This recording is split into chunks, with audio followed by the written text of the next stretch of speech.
भैया हम गायक अनमोल कश्यप अंजना सभी को प्रणाम करते हैं और आज हमारे बड़े भाई जितेंद्र कुमार फैजाबादी जी का जन्म दिवस है, जिसके उपलक्ष्य में हमारे ग्रुप की तरफ से जितेंद्र कुमार फैजाबादी जी को ढेर सारी शुभकामनाएं और दिली मुबारकबाद।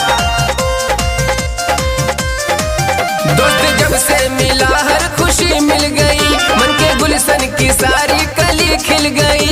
Happy birthday, happy birthday. दोस्त जब से मिला हर खुशी मिल गई, मन के गुलशन की सारी कली खिल गई। जिसने हमको गले से लगाया है, लगाया है, लगाया है। मेरे यारा का बर्थडे आया है, मेरे हीरो का बर्थडे आया है। मेरे यारा का बर्थडे आया है, मेरे हीरो का बर्थडे आया है।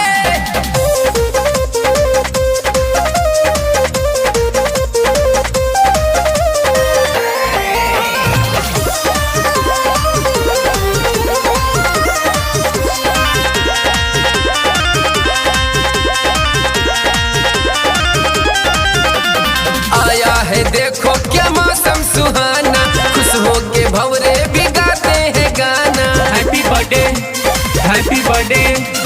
आया है देखो क्या मौसम सुहाना, खुश हो के भंवरे भी गाते हैं गाना। चांद भी आज फिर मुस्कुराया है, मुस्कुराया है, मुस्कुराया है।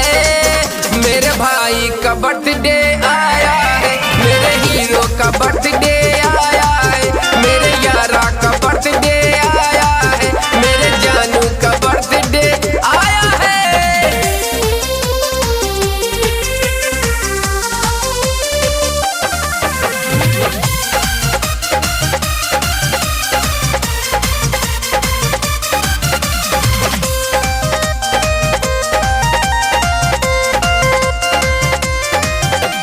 है प्यारा दिन आज 22 सितंबर, जन्मदिन मुबारक हो भाई Jitendra. Happy birthday, happy birthday. है प्यारा दिन आज 22 सितंबर, जन्मदिन मुबारक हो भाई जितेंद्र। फूल कलियों ने जीवन सजाया है, सजाया है, सजाया है। मेरे यारा का बर्थडे आया है, मेरे जानू का बर्थडे आया है। मेरे सोना का बर्थडे आया है, मेरे यारा का बर्थडे आया है।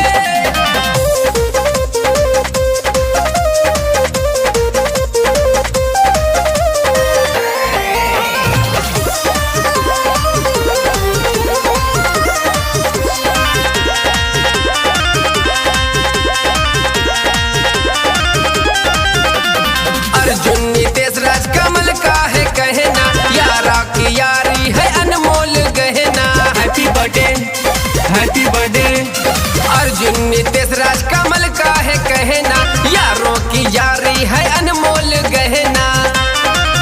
यार उपहार में प्यार लाया है, प्यार लाया है, प्यार लाया है। मेरे हीरो का बर्थडे आया है, मेरे यारा का बर्थडे